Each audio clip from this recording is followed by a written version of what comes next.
Nice old well here in the village of Divlya, which looks like,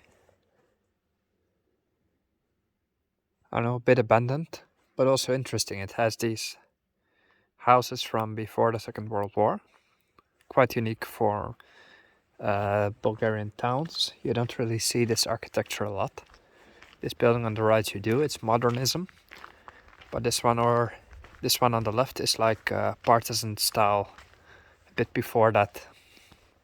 And we see exactly that there were two persons living here from that era, Mikhail Savov and Yanni Tanev, who both were killed in 1944. So the partisan armies have functioned here. I don't quite know the history, but it's interesting and I love the architecture.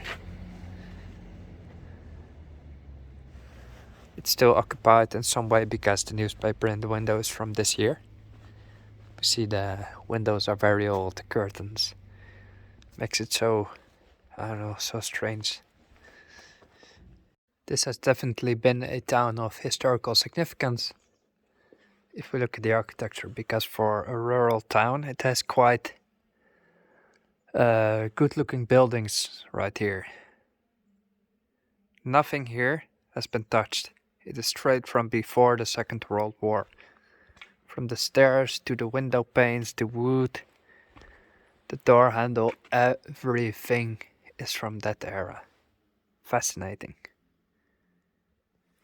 The curtains even. It is so remarkable. Same goes for this building right here. Several next to each other. Could have even been stores at some point, with residents above, who knows. But really, if you look at it, there went a lot of work into building all of this. It's not easy. The wood is still intact, which is remarkable.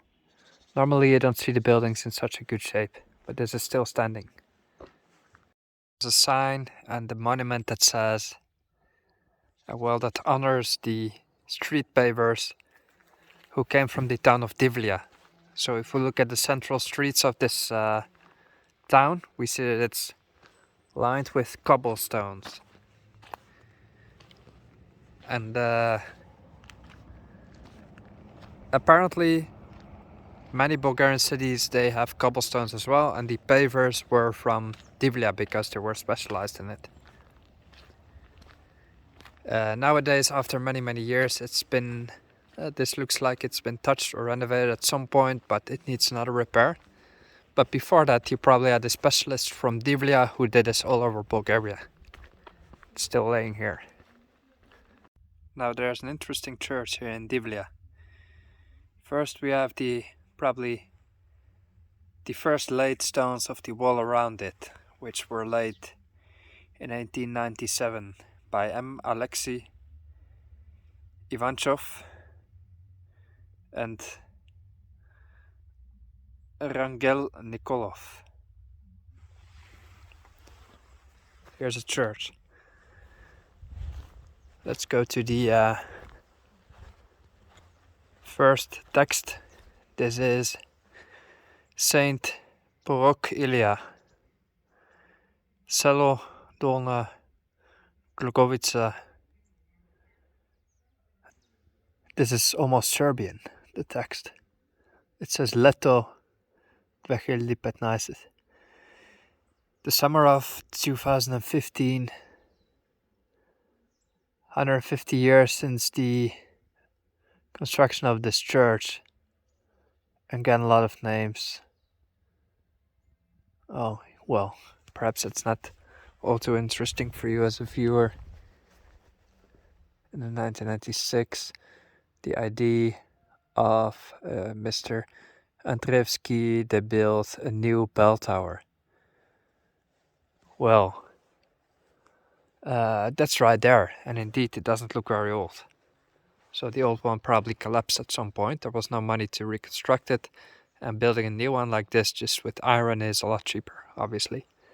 Unfortunately, it's closed, but just look at the details here on the outside. More than 150 years old. Quite nice. Real nice old car here. Just standing in the garden of an abandoned house.